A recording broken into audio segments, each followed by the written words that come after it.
This is Cast. Hello there, and welcome to a brand new episode of my podcast, Podcast Racing. Today, I have a very special guest and friend on the podcast. He was actually my guest on the podcast on the very first episode. Please welcome back to the podcast, Alfredo. How are you doing, Alfredo? I'm doing good. How are you doing?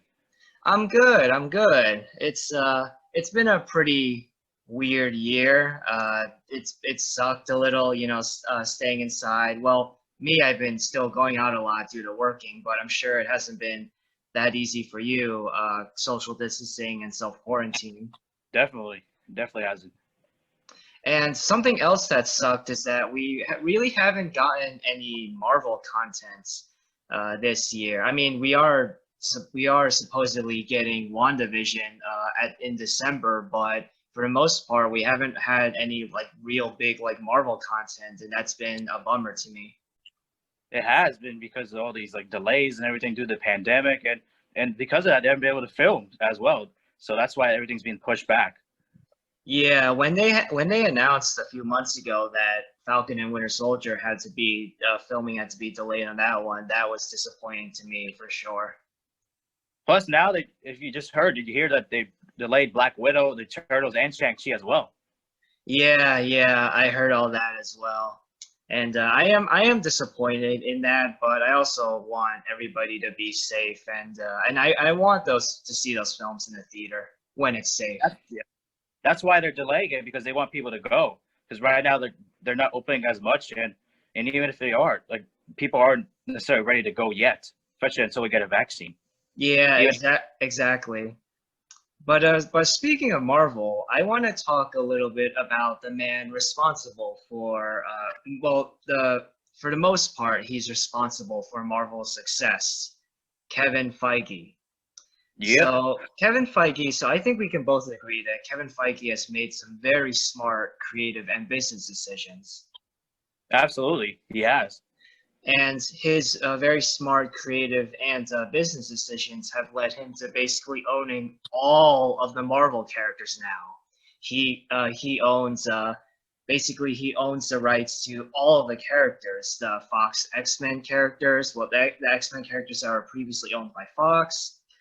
He has co-rights to Spider-Man, who can appear in the MCU, even though Sony still technically has rights to Spider-Man properties, and honestly, that's still kind of confusing to me. But basically, Kevin Feige now is basically able to bring in the X-Men, Spider-Man, Fantastic Four, and he also is the head of the Marvel TV production now. And basically, he basically has the rights to every single Marvel hero out there. And a lot of people are very excited to see X-Men, Fantastic Four, and all these other characters appear or possibly appear in the MCU. Are you excited about that as well? I am, because Marvel's in good hands because he knows what he's doing. He basically got all these characters back and on his watch, and he basically knows he's gonna do a good job with them. I mean, look what he did with Spidey, redeeming himself from the disaster that is the Amazing Spider-Man trilogy. So it's not even a trilogy. It was just two films, with Andrew Garfield. I know, but they were supposed to make a third one though, but they scrapped that, which was a good thing. No, I agree. It felt like a trilogy because they just made too many. They should have never even made one. Yeah, I agree. I think that making the Andrew Garfield Spider-Man movies was definitely a mistake on Sony's part, but Sony does seem to be learning a little bit. I mean, they made Spider-Man into Spider-Verse, which is phenomenal. And they're making a sequel as well. Let's hope that the sequel is just as good. Yeah. I will confess, though, that I as excited I am for the future of Marvel and all the possibilities that are out there, I am a little worried about the future of Marvel for two reasons. I'm worried that Kevin Feige basically has a lot of power, and he basically has a lot of creative freedom, I guess, in terms of his relationship with Disney and how he can proceed with producing and making these Marvel films. So I am worried about the future of Marvel for two reasons. One, I'm worried that because of all this power that Kevin Feige has, I'm worried that it might get to his head a little, and that he might start, not thinking straight and start doing all these doing all these weird or questionable things, and possibly ruin his own franchise. And another reason why I'm worried about the future of Marvel personally is because I'm worried that the Marvel Cinematic Universe could become overstuffed. Like there could be too many characters. Like we have a lot of characters already. The Avengers, Spider-Man, Guardians of the Galaxy, Thanos. A lot of characters. And for some people, it is starting to become overstuffed and overwhelming for them. And my question to you, Alfredo, is do you have those same concerns, or do you think that those concerns are absolutely ridiculous and you still think that Kevin Feige will continue to do a great job and the MCU will continue to be successful? Yes and no. I don't have any doubt that Feige won't do a great job, but I can understand that because not every Marvel fan is going to care about all these characters. You know, I mean, there's just too many. You're not going to like every single one of them. Just look at Captain Marvel, for example. I mean, Feige's really hyped her up and everything like that. And the movie that was okay, so that was under his watch. So I mean, Feige's eventually going to make bad movies, so that's inevitable. Like Thanos, we'll see. Yeah, Like if he can keep up doing the stuff overall, but I don't know how long it'll last. But I trust him though until he does something bad. So yeah, we'll see. Yeah, I just the more I think about Captain Marvel, like I think that the controversy towards Captain Marvel is definitely like unwarranted in a way. Like I think a lot of the yeah, people saying it's like the worst MCU movie, a lot of people saying that it's horrible garbage. I think they're overreacting. yeah. But the more I think about it, the more I do recognize its flaws. And I don't think Brie Larson is a very good fit in this universe personally. Like Avengers Endgame, as much as I love that movie, it's hard for me to rewatch it, or specifically to rewatch the scenes that she's in, because she just feels I don't. like such an out of place character. That's maybe why that she wasn't in the movie that much, especially in the second act, because of that. Yeah, I have a feeling that the Russos also don't like Captain Marvel, and they're just like, okay, like I feel like Kevin Feige, like I don't know, likes Captain Marvel, or rather specifically likes Brie Larson too much, and Yeah, yeah, wanted her yeah. to be in it, and then the Russos didn't really like this character that much, so they only put her in a couple scenes. But I don't know. Well, also, actually, it was filmed before Captain Marvel. That's the thing. Not many people Yeah, know. So like they didn't know how Captain Marvel would do. That's why they played it conservative. yeah, I heard that as well. I'm just saying that there might be another reason as to why they were so conservative about using Captain Marvel in Endgame. But I do think that Brie Larson is a talented actress, and I'm actually kind of excited for what they could do with Black. Sorry, not Black. Sorry. I was about to say Black Panther, Captain Marvel 2. With Captain Marvel 2, I don't know if you heard, Nia DaCosta, the director of Littlewoods and the upcoming Candyman reboot, she is going to be directing Captain Marvel 2. And I think she's a pretty talented, promising upcoming director. So I'm actually a little bit more excited for Captain Marvel 2 now. Plus, they said this movie could be like a mini Avengers movie. Like they may introduce some new characters in it too. Yeah, yeah. Basically, it could be like a Captain America Civil War sequel, That's kind of, where it's like Captain America Civil War, even though it's called Captain America, all the Avengers were in it, basically. pretty much. Yeah, they're gonna. I think the Spider-Man is gonna be in it too. I've heard rumors about it because he has a connection with the Skrulls already. Because you Yeah, remember yeah. Far From Home in that post-credit scene, that wasn't actually Nick Fury and Maria Hill. That was Talos and his wife. Oh, yeah, the post-credit scene from Far From Home when it was Yeah, revealed that the Skrulls are on Earth and Nick Fury's in space now. yeah, with the thing called Sword, which is basically the space version of the Shield. Yeah, yeah. So yeah, we'll see how that goes. I am cautiously optimistic about what they'll do with Sword, but I don't know. I feel like I just have to wait and see. The premise of basically like Nick Fury, like becoming like paranoid and really emphasizing defense or offense in space involving sword is an interesting concept, but it's a concept that could go really downhill.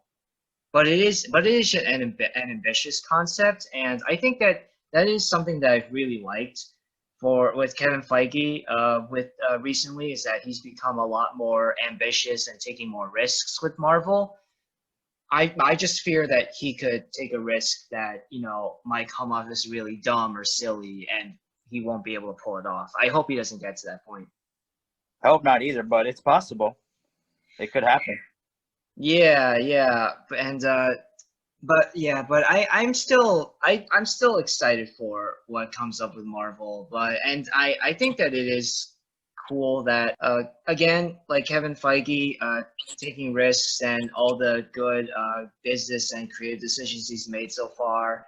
He's definitely earned his place in comic book culture, in nerd fame, all that stuff. But I hope that he continues to have a good reputation and be on a successful role like he is right now. But I will say that characters like, I'll be honest, like characters like Eternals and Shang-Chi, I've never even heard of them before prior to their movies being announced. Like before that Comic-Con from last year, or no, or not Comic-Con. Was it? Yeah, I yeah. forget if it was Comic-Con or D23 Expo, but It was Comic-Con. It was Comic-Con? It was Comic-Con. Okay, but basically when he was announcing stuff like Eternals, Shang-Chi, She-Hulk, I was like, I actually, at first, I genuinely thought that Kevin Feige was making up characters, but yeah, basically my point is that I never even heard these characters prior to their movies being announced at Comic-Con. I used to think that too when the first Iron Man when Iron Man was out, and even with Ant-Man, I thought those were new characters just created for the movies. I used to think that was before I really got into Marvel. I used to think they were just created because of the movies, so specifically for that, so. Yeah, as you guys listening can tell, neither one of us are real big like comic book readers. So yeah, we don't really know much about the comics at all. So basically, if there are any of you listening out there who are really big into the comic books, please don't judge us for not being as knowledgeable on that stuff. We're just relying on our love for the movies. Exactly. But I think that I think that Kevin Feige, with all the future projects coming up, I think that he could pull it off. But one thing that I'm really not looking forward to is his Star Wars movie. Right. I think he's distracting himself from Marvel. He may be letting his fandom get in the way of like the production and everything. I think he just do what he knows best, which is Marvel, and let other people take care of it.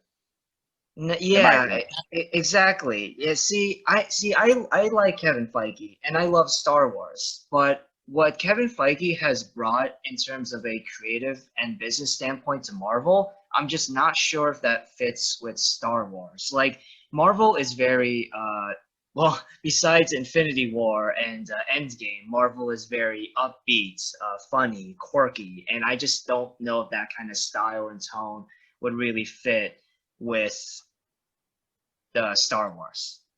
I wouldn't be surprised if like Star Wars fans like you are angry about that, like because of that. I'm not angry about it, but I'm just not really looking forward to it, and I wish that they would spend. And they're probably this Star Wars Kevin Feige movie is probably gonna have a budget like $200 million, and I think that money could go to other more meaningful projects. Right, like some of his own, like with Marvel. So. Yeah, but even with some of the Marvel projects, like I think their budgets are way too high. Maybe they're just trying to show off because of how much money they make from their movies and theaters. Oh no, they're definitely showing off. Disney is definitely showing off now for sure. Like basically, they're just throwing all this money to like not just Marvel, but the Disney live action films and like other animated projects that they have. Disney's basically just quote unquote throwing money away now. They just don't know, like they have so much money to blow that they don't know what to do with it. Exactly. Yeah, but I don't know. I mean, I still I'm still cautiously optimistic about we said in the very first episode of the podcast where you and I shared our thoughts about upcoming future Marvel films and shows. I'm still cautiously optimistic for those. I will confess that because it's been so long since either one of us has seen a Marvel project, I will confess that because it's been so long, my enthusiasm and anticipation for films like Black Widow and Falcon and Winter Soldier, I will confess that my anticipation for those, which it wasn't real high to begin with, but it has lowered a bit. But I think that once we see like more trailers and once we get a more definite uh, release date and what exactly like they're planning in terms of like concepts, I think once we see more of that, then my enthusiasm level will go higher. Yeah, I can understand that because of how long it's taken for these movies and shows to get released. So you start to get impatient. Like, when are they coming out? It's been long enough already. Like, why do we have to keep waiting?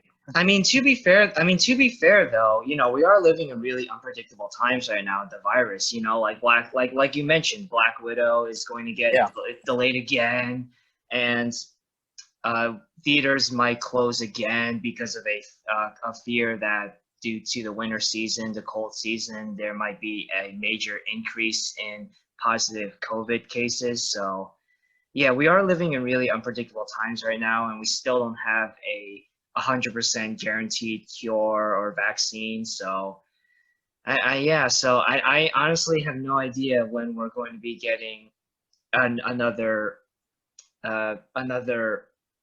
Marvel film in theaters, or like when Falcon and Winter Soldier will truly be done. But hopefully we'll still get WandaVision in December. It sounds like it will happen. It's like Disney's even said it themselves, like it's coming out this year. I mean, just because they say something doesn't mean that they're being truthful. That's true. Maybe they're just doing it to get our hopes up, and then they just let us down again. They did that with Star Wars. They did that with Rise of Skywalker. They got a lot of people's hopes up, and then right. Just like at some point you're just like, it's out. It's like whatever. Like at some point you may feel like that. You may feel like that because of like how long it's been. It's like, oh, whatever. It's out. It's out. Whatever. Yeah, I am kind of getting that way about Star Wars now, and I really hope I don't feel that way of either indifference or disappointment with Marvel, because I love Marvel. I love this universe. I love these characters, and watching Endgame in theaters was probably one of the best theater experiences ever. And just the pure awesome. Just the pure joy, excitement, tears, laughs, cheering, applause. Like all of us were doing all that stuff at the same time. Yeah, it was a great movie for sure to watch in theaters. Oh yeah, definitely. I really miss the theaters, and I really miss seeing a Marvel film in theaters or just anything Marvel in general. But I guess like WandaVision, which I am excited for, WandaVision will have to suffice for now. Hopefully in December. Hopefully, yeah. But at least we got something. Hopefully. Yeah. And did you hear that? I don't know if you know who this is, but Tatiana Maslany was cast as She-Hulk. I didn't hear about her I didn't know who she was until they announced her as cast as She-Hulk. I never heard of her before. Yeah, well, she's a relatively known actress. Her most popular work is that show on BBC America called Orphan Black, where she plays like multiple characters in that show, and she's a really good actress. I guess they made the right choice then. I mean, people were saying like Marvel was saying Alison Brie type, meaning they were trying to go for her, but they didn't get her, so they got her instead.